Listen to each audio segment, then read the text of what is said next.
I realized what made it easy to sleep at night. And it was these large cash flowing properties that, can be more passive, especially for the investors, because I did not want to be, running a solar company and getting calls about fires from these tenants or huge leaks. Hello, you're listening to Ready, Set, Go Real Estate Investing Podcast, presented by Brandon Elliott. This show will be going over all aspects of real estate investing and is intended to educate, motivate, and prepare you to take action on your first or next real estate investment. For more information, please visit BrandonElliottInvestments.com. Thank you for listening and enjoy. Welcome back, everyone, to Ready, Set, Go Real Estate Investing Podcast. I am your host, Mr. Brandon Elliott. Excited to have Anders with us today, man. How are you feeling? Feeling great, Brandon. Yeah, thanks for having me. Yeah, man, I'm excited to have you on. So you're in Raleigh, North Carolina. You got started in 2017, and you started small, but doing a bunch of things, right? Doing the fix and flips, doing a lot of partner deals, some Airbnbs as well. You shifted gears when you started going into 13 units, 18 units, started at the same time investing in other syndications, getting a taste of that, and seeing the value in jumping into bigger deals. And so now you're not even paying attention to any of the smaller things. You're looking at more of the 100 unit plus value adds in a southern, eastern area, Texas, and some other states, I'm sure. But today, in total, with all the different investments and doors that you're a part of, you got about 2,600 under your belt that you have some sort of participation with. And you also are a part of an Airbnb fund that's getting some breakthroughs and so forth and making a big impact. So I'm excited to have you on here, man. I wanted to really talk about mindset and that big transition, because I think we all have dreams and goals originally to go to the big, huge levels, but not everybody slowly makes their way up to that. And so I'm excited just within the last few years how you did it. But anybody out there that doesn't know who you are, where you're from, what you're up to, do you mind just giving us that 30,000 foot view? Yeah, absolutely. I'm going to backtrack a little bit even before I got started in real estate, because I think this piece is important and kind of what led me there. But in 2011, about 13 years ago, hard to believe, doesn't seem like that long ago, but in 2011, I was in college and was riding high. I was playing a little bit of basketball, and we had just won nationals. We'd won the championship, and I was on top of the world. Up to that point, basketball, sports, really all I cared about and all I worked for, and had reached kind of this mountaintop that I'd always, dreamed of, and was riding high, thought I was untouchable. And then I got this call from my dad that changed everything. He reached out and was like, look, we lost a lot of money during the crash. We mainly your college fund, so we can't afford to, help you pay for anything in school. Yeah, if you want to keep going to this school and go back and play basketball there, you're going to have to, do it on your own. At this point, I was completely broke. So that was not the news I needed to hear. I was actually in the negative. I had gone on a date with a girl and got home and my bank account had overdrafted. So, this was back before NIL and all that stuff was available, because that would have been nice to make some money playing sports. But yeah, I was broke. And so when my dad called me and told me this, it's like, well, damn, like, what am I going to do? Yeah. So I'd come from this peak and then kind of came crashing down pretty quickly after. And so I was told I had some, recruiters come in town trying to get me and a few other teammates and other people at school trying to work for the summer and make some money. And I got roped into this door-to-door sales gig and found myself that summer in Detroit, Michigan, selling home security systems door-to-door. And I was ADT dealer. Yeah, let's go. Yep. Let's go, man. So that was completely out of my comfort zone. I would not say I'm just like a natural sales guy, and definitely not a natural door-to-door sales guy. Yeah. So I was, scared to death. That's a whole different level, right? I've done door-to-door sales, and it's either going to make you or break you. And, you really have 5 seconds, 10 seconds to get somebody's attention nowadays. And so it's like do or die right then and there. But it's amazing if you can get all the tips and tricks that they teach you over time. Yeah, absolutely. So my first summer was at least the first little bit did not go as I would have hoped. I mean, people told me like, oh, you'll do great. You're a hard worker. Like you'll crush it. And I got out there and just, doors slammed in the face. I remember getting dropped off by my manager. I received like a total of 2 hours of training, and that was just shadowing. So I didn't get really any training. Yeah. And I got dropped off at noon. My manager was like, we'll be back at 9 p.m. And I remember sitting there like, what am I going to do? I don't know what to say. And my first door was a train wreck. I mean, I was stumbling over my words, didn't know what to say, couldn't remember the pitch or anything.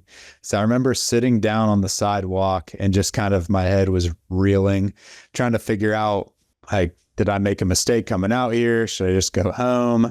Maybe I should, start looking for a different school to go play at. And then I remembered, what one of my mentors, had said to me. And he said, like, whether you think you can or think you can't, you're right. Mm-hmm. And when I was sitting there on this, sidewalk in Michigan, I realized like, okay, well, I haven't really tried that hard. Yeah. I mean, I'm telling myself I can't do this, but I've only knocked like, 100 doors. Yeah. The guys that are super successful have been knocking thousands. Yeah. And I can figure this out. My manager, these other people who are crushing it, they're no better, no different than me. They're human. And I can figure this out too. And so it was still a journey. Like there was lots of roadblocks and things that, came up and, affected me that summer. But that day on the sidewalk, I got up, I memorized the pitch that my manager had given me, and I went out and I made 2 sales that day. Love it. And you took that basketball competitiveness and you actually were like, hey, determined to make it happen. I love it. Yeah. I spent about an hour just writing down the pitch that I recorded over and over, memorized it, and, went out and did it. And then that summer I ended up being the top rookie salesman in the company, and just kind of projected, or was the trajectory that got me into a career in door-to-door sales. And I was able to make a lot of money in that industry, which, a lot of people would be surprised about, but it's a very lucrative industry if you can be good at it. And it, helped me pay through college. And I found myself in the door-to-door solar industry a few years later and ended up starting a couple companies there. Wow. And so I was able to make a lot of money in that industry. But, in 2017, I had realized like I can make money, but I don't know how to manage it really. I don't know what to do with it or put it somewhere where it actually makes me more money. I'm having to wake up and grind and knock doors every single day in order to make this money. But if I don't go out and knock on doors, I don't make any money. What happens when you're sick? Like what happens when, something happens, so I get an injury or like I can't go knock doors. Like exactly. So I need to figure out a way where I could put my money to work for me. And I went down this long journey of, reading tons of books, listening to every podcast, going to events, and just trying to figure out what are the successful people doing that, is making them wealthy. Yeah. And I tried lots of things and they didn't work. And then I've again, a mentor was like, dude, all the wealthy people are in multifamily real estate. That's what you need to do. Yeah. And then I started going to those events, reading those books, and I learned a lot and started investing in 2017. And, I did try just about everything I could while running my solar business to learn the real estate game and, invested passively, very actively. And I learned what I liked and didn't like. And I was able to vet out partners that I would want to work with in the future. And that led me to, where I am today, where, I've owned a lot of real estate. Yeah. I love it. That's cool, man. I think it's so important to acknowledge like just the mindset in there of when you start getting really tired of where you're at, or just you're not happy, like you're not satisfied. You're like, hey, I'm doing good here. I'm making good money. This is an awesome, skill set that I'm developing here. But if I'm sick or I want to go on vacation or like life happens, it's really just taking from my savings, right? And instead, like, I got all this savings. Now what am I supposed to do with it? How do I start becoming a good manager of it? And so it's great that you had mentors in your life to be able to give you that wisdom and guidance and show you, like, do what the rich people are doing, right? Do what the wealthy are doing. And then your determination is the big thing. Cause I went through the same exact thing, actually right around that same time frame. And every single day, 4 hours a day for 2 full years, I was reading all the books on real estate, all the podcasts like this, YouTube. Like, I was just soaking up as much as I could, like a sponge, and I was getting addicted to it. I loved it. It was the first time ever education. I was like, I like this stuff. This is cool. And so I think it's important to, like, whatever it is, for whoever is listening here, it doesn't necessarily need to be real estate. We encourage it because what it's done for our lives has changed, but it could be anything. But you got to test and you got to try, and going down that rabbit hole, something's going to catch. But you got to get educated so you can have the confidence and boldness. I want to talk about your first real estate deal and what that looked like. But first, I want to talk about the shoes in the background. I love anybody that can see the video right here. We got the spinning shoe, which is cool. I've seen that in the past. Where did that, what came up with, how'd that come about? Yeah. So I'm a big shoe guy. You can't see it. I got the, Jordan 11 lows on right now. I love shoes. Probably just, basketball got me that love. And I'd say I probably have a problem. I got way too many shoes. There's a closet in our house that my wife is like, what is going on here? It's just full of shoe boxes, shoes I've never worn that I'm just like, I got to have that one. And it sits in the closet. And so I had to cut myself off about, 2 years ago. I can't buy any more shoes because I never wear them. But one of my partners in the solar industry with one of my companies, I went to his office one time and he was a big shoe guy as well. And I saw he had this spinning shoe. It's like, man, I got to have it. So I bought this thing, put some shoes in at the house and kind of a little like, man cave area. And my wife was like, you got to get that out of here. And so, yeah, it's in the office now, but I like it. I love it. That's so cool. It's funny, the basketball industry, how many people turned into like sneakerheads and just love the different styles of shoes and everything out there, which is cool. Okay, talk to us about real estate. Even before real estate, you actually had other businesses that you started on your own, right? What actually sparked that entrepreneurship? Did you have family members, friends, somebody that inspired you to like, hey, there's power behind actually managing, running, and owning your own business? Yeah, for sure. And I want to touch on one thing that you mentioned even, before was the getting educated piece. Yeah. I think education is huge. And to your exact point, like I dreaded school, like the education, learning history, all that stuff. But once I, got into sales and had this career, it was like, you kind of get this high of like, I'm learning, I want to, grow and reach these goals that I've set in my life. And that's where the education piece comes in. But I think there's so many people that get stuck. And if any of the listeners are in this spot, I'd encourage you to get out of it because I've seen so many people get stuck here, but they just want to soak up all this education and learn. They're going to conferences, they're reading books, listen to every podcast, but they never act. Yeah. They never take the action. And they're just like, well, I don't know enough. Once I learn this, or once I get to this point, I'll have the confidence. And I can promise you that point will never come. Ever. That is such a good point. You really need to just take the leap of faith and identify, like, you are going to make mistakes. And the best part about real estate, like, you can make many mistakes and still somehow, in many cases, still end up doing, okay or well.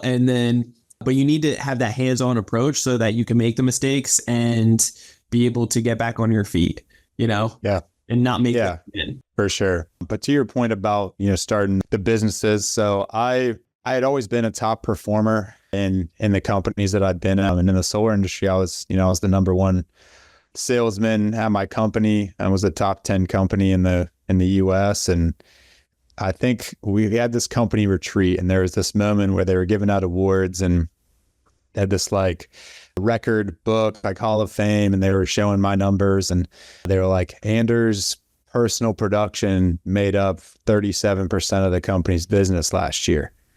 And I remember hearing that, and I was like, whoa, like that's pretty wild. Like had no idea.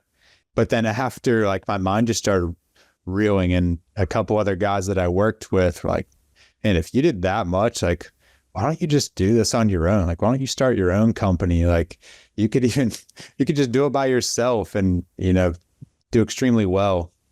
Or you can train people how to, copy your style.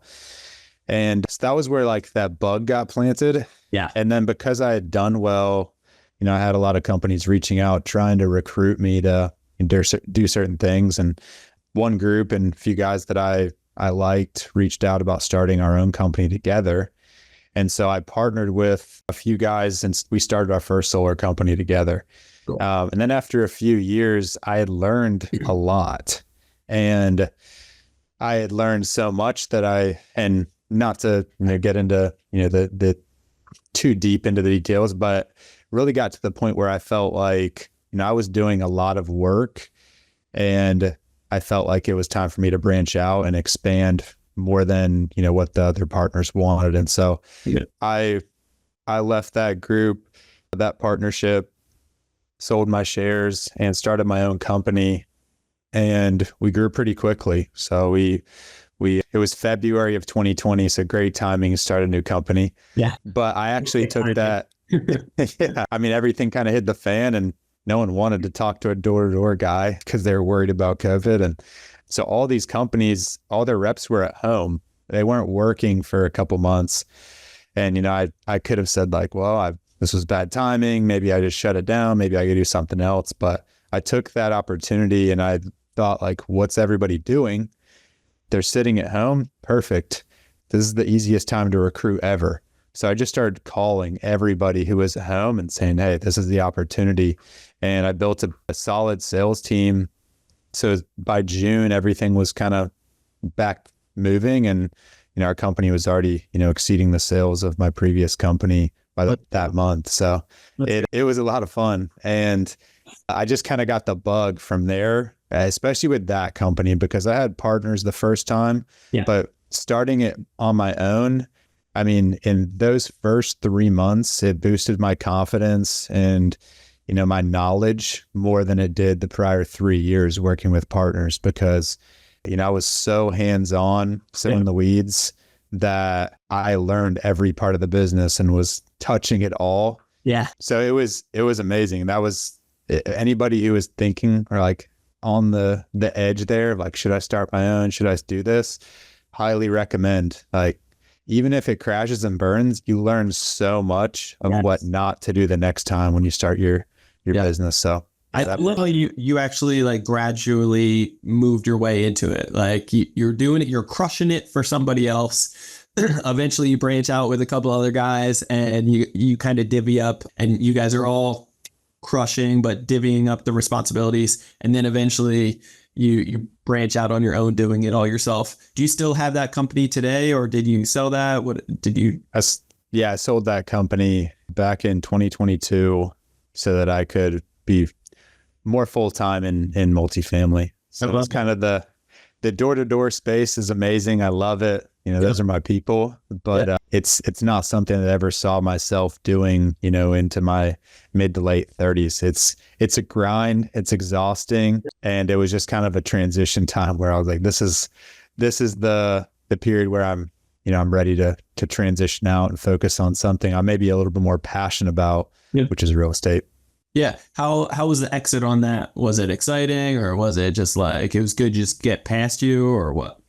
Yeah. I mean, it was exciting. I think also like it was a little bit sad because I loved the sales industry and that for so long, and I had mixed emotions around it, but it was definitely the right time. I had since 2017 and, going through all these different deals and learning so much, I knew at some point I just wanted to focus on real estate. Yeah. And so it was a good time to do it, and just kind of the stars aligned, and I made the decision and I'm happy with it. I love real estate. I love teaching people, how to, especially, door to door and, sales professionals. They make so much money, and teaching them how to manage it and, speeding through all the mistakes I made and hard lessons I learned, I can help them, accelerate that knowledge and growth pretty quickly so they can start, having their money work for them instead of, blowing it like many sales guys do. For sure. I've never exited a company, but for other people that I have interviewed that have exited companies, sometimes there is, I wouldn't say like an imposter syndrome, but like that sadness, it comes from, having so much identity within that company. Like you build it, the blood, sweat, tears over so many years and doing so well with it and being known as that person. Sometimes your identity, it's like shooken up for a second of like, well, what the hell am I now? Like I was the solar guy. I was the CEO of this, we were conquering over here. Well, now what? And so it's good that you had something within your vision still that you weren't settling for. And you were like, this is just, it's a season and this is the next season that I want to jump into. But yeah, anybody that's listening, I highly encourage. Door-to-door sales can be incredible. I did Kirby vacuum cleaners, selling a $3,500 vacuum cleaner door-to-door. And the experience that you can get is just, you feel unstoppable when you get really good at it because you can close anybody on anything. And it's a fun feeling being able to kind of stir something up like that. Yeah. I mean, I would highly recommend anybody try out door-to-door sales, even for a short period of time. Cause there's so many lessons that you can learn that'll just help you in life in general with, relationships, how to talk to anybody. Cause you never know who's opening up that door, what their personality is, how they're going to, respond or what they're going to say to you. And so you learn a lot. And if you can learn how to overcome objection, because you face a lot of rejection in door to door. I mean, you're having like a, 5-10% success rate at first, if that, and slowly that increases, but you're getting rejected, 90% of the time. How do you deal with rejection on a regular basis, getting cursed out and, nasty things said at you or tossed at you? It's crazy. Yeah. It's a huge life lesson because you're going to face so much rejection in life. And if you can learn how to overcome that, in an early age, right after you graduate high school, like those early college years, it really sets you up to be able to thrive, in my opinion, in the future. That's so good. Yeah, I have good stories and bad stories that I shouldn't share on here about door to door, but maybe another time. Too many.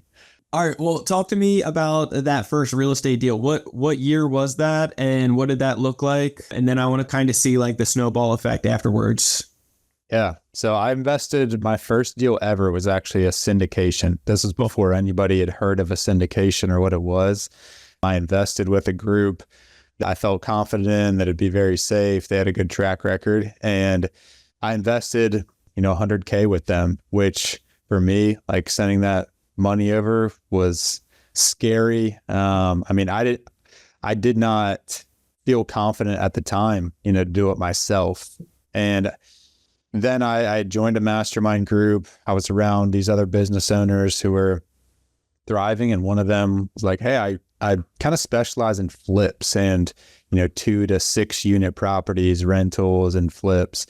And if you want to try it out, like I'd be happy to, help you find some properties. You can come find them. And so I flew to Chicago, Illinois, started looking at all these different properties and figuring out, what the return would look like, figuring out the numbers, the ARV, and really learning that space. And I bought one property to hold and I bought two to flip, kind of all within a month and a half span. So I was really just diving in. I wanted to learn, and the flips were awesome. They crushed it. But that it was a 4 unit was kind of like a nightmare deal. Yeah, it was in a great location, good property, but abandoned building. We, completely, rehabbed the entire thing. ARV, like it would have been the numbers, the cash flow, everything looked great on paper. But I realized pretty quickly that, one, this is not passive. Like this is the opposite of the syndication I invested in. I am very hands-on. If I want this to be successful, I need to be in the weeds on this thing. Long story short, I mean, it could be a whole podcast episode, but I bought it cash. We were supposed to do a refi cash out 2 months later, had everything lined up there. And it was first week of March 2020. And the week of the closing on that refi cash out, where I was going to get all my cash back from purchase, the bank pulled out and said we're no longer lending right now. So I'm stuck with this property. Luckily, I had done well, and I ended up having to rehab the whole thing cash because no bank would lend on it. Wow. And rehabbed it all. Finally, get tenants in, and one of the tenants' children caught one of the units on fire. Oh no! And so we had a brand new roof, all brand new windows. Tenants had all just moved in this 4-unit, and fire department shows up, busts every window in the property, cuts a hole in the roof for a first floor fire in one small unit. And yeah, everyone had to move out of the property. We had to rehab it all. It was a nightmare. Then on top of that, I didn't, understand at this point, because it was so early on, that you really need to invest, or I really need to invest in landlord friendly states, because at this time in COVID, they weren't requiring tenants to pay rent. And so by the time I what state was this? Finished Illinois. Oh, really? My God. And so, yeah, it was a nightmare. Dealt with evictions, Chicago, 6 months for an eviction to even, hit the court. Yeah. And then after that, it could be another 3 to 4 months to actually, make the tenant move out. So I learned a lot of hard lessons. But because I had learned how to buy a property, I bought it at such a good price that even after this entire experience and selling it, I still made a little bit of money on it. Good.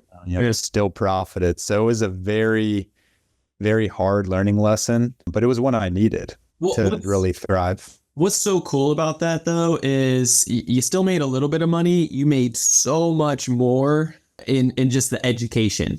Like, people would have paid for that in so many ways. And it sucks being hands-on in that time. I'm sure, the sleepless nights and, like crying in the corner type of thing, like, how the hell am I going to do this? But the simple fact is that, this too shall pass. You overcame it. It was still somewhat profitable, and so much learning on that one that you're not going to fall into certain little mistakes that, as a rookie you may have, but the more experience, it just adds to the tool belt. So cool. That sucks for sure. Yeah. There's endless stories about that one, but yeah, like I said, it was what I needed. Yeah. For sure. When I look back, I'm like, man, I would not have really got to where I am today without that first property. But that's also what made me realize I want to stick with the larger properties, because the economies of scale, it's like you have a 4-unit and 2 people don't pay rent, you're in the negative. And now if you buy a 150-unit property or invest in that, and let's say 15 people don't pay rent, you're still in the green, you're still in the positive. And there's just so many benefits there that I didn't have with, those smaller properties. Now, if you have the right management, you get the right tenants, they can be amazing. And there's lots of people that absolutely crush it. But for me, I realized what made it easy to sleep at night. And it was these large cash flowing properties that, can be more passive, especially for the investors, because I did not want to be, running a solar company and getting calls about fires from these tenants or huge leaks from the city water line that broke, that's flooded the whole basement of this property. It's like, those are nightmare stories that I never thought I'd have to deal with. And I'm like, I don't have time to deal with this right now. Yeah. Especially in Chicago when I'm in North Carolina. So lots of lessons that I learned about where to invest, what to invest in. Yeah. We're so grateful that our like most of our long-term properties, they're all over in Ohio. And anytime, just a red state that within 2 weeks, we can get somebody evicted out like right away. Every Thursday we can have somebody in court if needed. And it's just one of those situations that, especially during COVID, when people would get unfortunately, some people just got cocky with it, thinking like the government had their back so much and that, and in certain states, it was like that. In New York, oh my God, you could have been there, for years. And what that does for an investor is it's devastating. So yeah, did insurance help out in that situation with the fire, with the child starting that or anything, or another learning lesson with the type of insurance that you got maybe? Yeah, another learning lesson there. Always carry a nickel and dime and try to get out of it for sure. Always. Yeah, there was some issues that, they were supposed to have certain coverage with that refi cash out, and because that didn't go through, the insurance didn't put certain coverages in place. So long story short, I had to pay out of pocket again to fix those problems. And insurance, they figured out a way to not pay for it. Wow, man, that's tough, dude. Yeah. Okay. Yeah. Good learning lessons. Yes. And hopefully the listeners are soaking this up because it's important. You're all going to make it. It is what it is, but you got to go through the process and come out on the other side of it so that you can laugh about it and have a smile on your face. Because in the moment, you're not going to have that smile on your face. But having good mentorship too, and guidance and proper education, you'll get more confidence and boldness in those seasons, even if it's your very first time. You're not going to have it all figured out, but it's still going to give you a little bit more clarity and being able to reach out to like Anders or a mentor within your area is going to be able to help tremendously. So, okay. So you fell in love with more on the syndication side because that's more hands off. You're identifying that, hey, if, these smaller units, if anything, vacant issues, it's like a mess, and so you're identifying that, hey, these bigger units are actually a little bit more sexy. And so you jumped into 13, 18 unit situations and then started getting bigger. How long from your very first property till you started identifying like, hey, I need to just go a little bit bigger here? Yeah. 2017 to 2020 were really where I had a lot of these learning experiences and did these flips in smaller properties. And then in 2021, I joined another mastermind group specific on multifamily. And to find partners that I would want to join with. And then I also had been vetting out these syndicators and these groups from 2017 on, because I was continuing to invest passively in large syndications, really with the purpose of, let me learn which groups I like, which groups are conservative, which groups are just kind of blowing smoke, and know what they're doing. And was transparent with them and said, hey, I'm going to invest with you as a limited partner and passively, with the goal at some point to, partner with you and come on the general partnership side. Good. And many of these groups were great to work with. And that allowed me, in 2021, once I joined this mastermind, to really get the knowledge, find even more partners that I would want to, partner with. And that's when I started to buy these larger properties. And so I also had learned which markets that I wanted to be investing in. So the Southeast, where I live, I'd been in South Carolina in the Charleston market, which I love. So we have properties there. One of my partners that I'd invested with was from Savannah and kind of had a foothold on that market. And we love that market. I have a lot of properties there. So really that Southeast, North Carolina, South Carolina, and Georgia are where we heavily focus on. I have couple properties in Texas, but mainly is the Southeast where we're focused on. Are those more landlord friendly? Yes. Okay. Yeah, definitely. So as evictions are quick. Yeah. It's much more landlord friendly than what I had faced in the past. So I didn't make that mistake again. Good. Yeah, very, very good. Talk to me about the masterminds. What masterminds were you a part of? Are you still a part of them? And I think you found a couple of your business partners as well, correct? Yeah. So I joined a couple masterminds early just for like business owners, and those were great. Hired a business coach, Trevor McGregor. He's a big one. Joe Farrell is his business coach for anybody in the real estate. So I wanted to use somebody who was highly recommended and knew what he was doing. And he he helped me make, some tremendous, strides, mindset, and just connecting me with great people. Yeah. So highly recommend coaching on the business side from somebody who's got experience and Been there and done it. Yeah. Yeah, exactly. And also just on the networking side, they can help connect you with people that you probably wouldn't get access to otherwise. So that's important. And then I joined the Wheelbarrow Profits, Jake and Gino mastermind group on the multifamily side.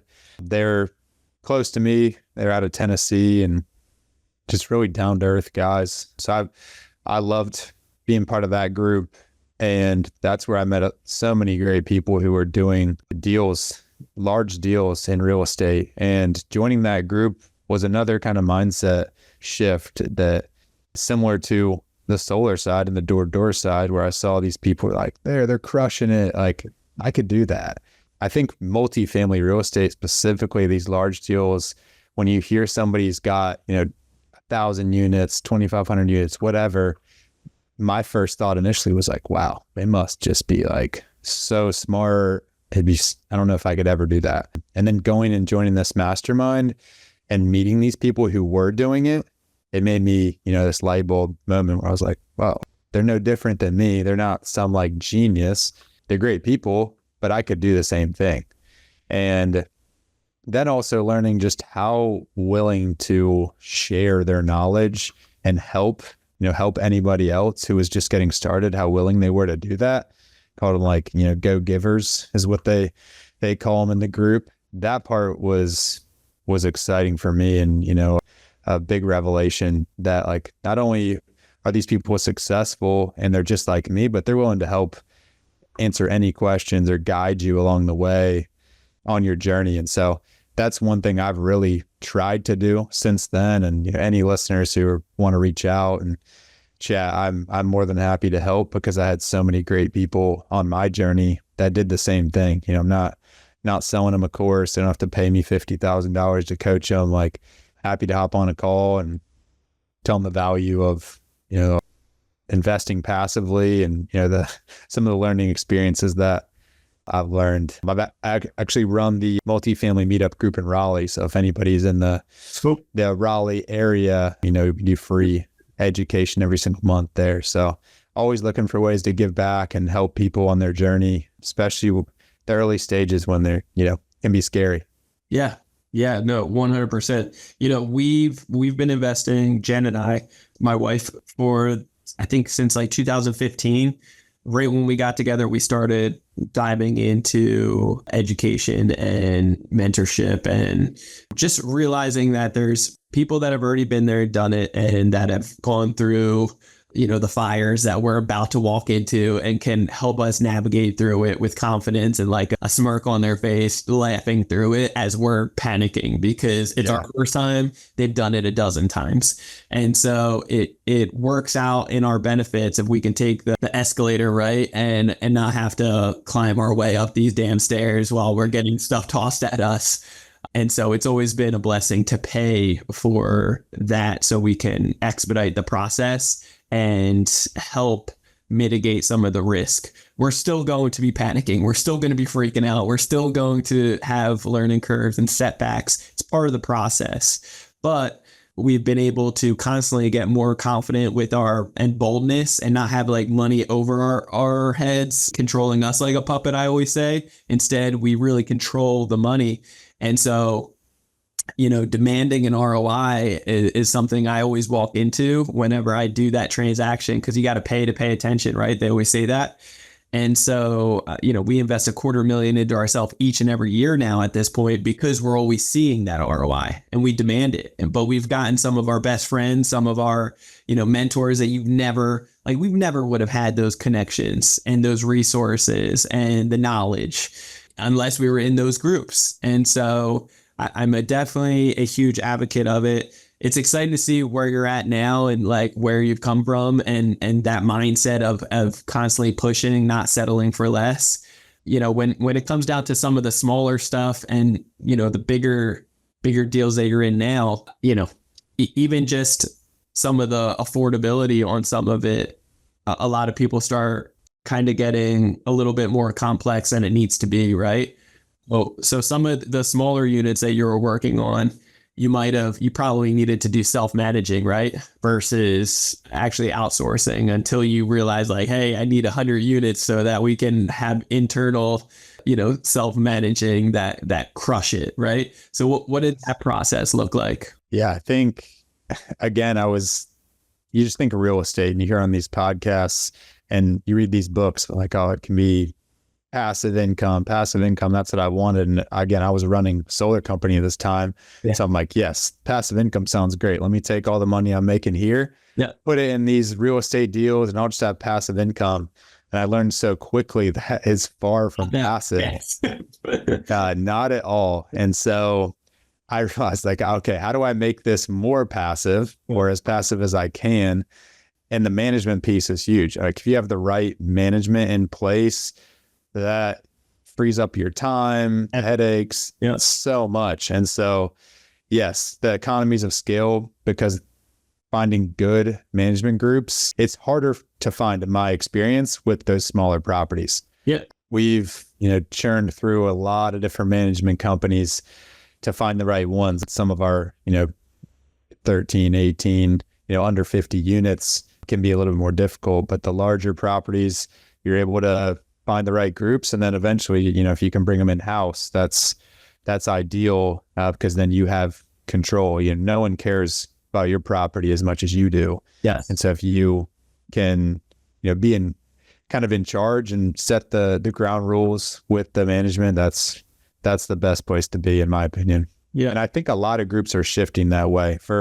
Even in 2021, there were so many people using third-party management, but it just seemed like everyone was having terrible experiences. I'm sure there's some good ones out there, but I don't know many people who were using them that had a great experience. And so over the last 2 years, I've seen so many different asset managers and syndicators start forming their own management company in-house. Yeah. Just because you can reduce cost and which is higher return for investors, but also just a little bit more control over the whole process and the experience for your investors, but also the tenant base too. Yeah. Yeah. When you financially incentivize them and give them more ownership of like, take this, run with this. This is a very important piece. Don't mess it up. We got a lot of people counting on you, but you're bringing it all internally, and somebody that's driven with that pressure that can handle it. It can be incredible. So I love that. Talk to me, any other learning curves that you've been through? I know that we could have a whole episode on this, but maybe as far as once you got to the bigger multifamily, possibly even just with the rates the last couple of years and the struggle that's been for so many investors, syndicators, and so forth. Any other big learning curves that you've had to go through and kind of seen, through the other side of this? Yeah, absolutely. So, it's been a kind of a huge shift in the market during my time where I joined this mastermind in 2021 to now. Yeah. Where, I first joined, there was tons of deals happening. Everyone was buying anything. Yeah. And they were getting tons of bridge loans on these deals. And luckily, the first event I went to with the mastermind, we had an experienced investor who'd been doing it since early, 2000s, talk about market cycles and which type of debt you want to be getting and when to be careful. And so luckily I had knowledge where I realized quickly I don't want to do any bridge loans or debt right now based on where I thought the market cycle was, only long-term fixed. And so I was very lucky that I had that education piece then, because for the next 2 years, I saw all these properties being purchased at these crazy prices, but like, oh, we're getting this cheap debt. But they were getting these bridge loans and these floating rate properties. And now the market went down pretty drastically. Interest rates skyrocketed. And a lot of these groups, even really big players in multifamily, have got, caught with their tail between their legs, where they're like, okay, your payment is due. You have this balloon payment and you can't refi. $1 million. What are you going to do? Yeah. Yeah. Like you're so far in the negative, the property's basically upside down, where their investors are kind of getting screwed really, because these syndicators weren't smart about the debt they got into on these deals. And so investors putting, hundreds of thousands of dollars are losing it all because these syndicators weren't smart about the financing piece. And so I learned so much there about everyone wants to buy real estate, and it's actually very easy to buy real estate. You just, you put an LOI and you purchase it. Yeah. But to buy it and actually make money is very different. It's a business. You got to realize like it is a business, especially when you're talking about like bigger doors, because basic real estate, residential real estate, you don't need to be a rocket scientist to make it happen. It's you buy something ideally distressed, you make it nice again, and then you rent it out to a well-qualified tenant, you refinance it, you sell it, whatever. It's just, it's a beginning to an end. When a, bigger, multifamily, it's the same process. It's just there's a lot more people involved. And when there's more people involved, there's more situations and, the things that could, happen, and it costs more. And there's, it could be way more profitable, but there's a lot to it. And so it's important to make sure that you're prepared for and having multiple backup plans. Yeah, absolutely. I think it's so important to make sure, you have partners and have mentors, people that you can ask questions along the process, because without that, I would have been in some serious trouble. But having those resources has been huge along the journey. And you talked about that imposter syndrome earlier. It's like when I shifted into real estate, I came from, feeling like I knew everything, could answer any question on the solar side, to learning a ton and feeling a little bit of that imposter syndrome in the real estate space. And there's so much to learn, and I'm still learning lots, but that's why, I'm happy to give back and try to accelerate that learning curve for, other people. I love it. I appreciate it. Anders, what does the future look like for you? And what do you guys have going on? Like, what are you excited about right now? I'm excited about really in the next year or two. I think it's going to be a big opportunity in the real estate space. I think now is in multifamily, but again, that financing piece is huge. So I think being able to assume loans right now on properties and getting creative on financing, there's so many great opportunities there. But I'm just excited about what we have going. We have a great short-term rental fund right now, which is a little bit unique asset class, which I love. It gives a little bit more flexibility on the financing piece, where each property is individually financed for 30 years.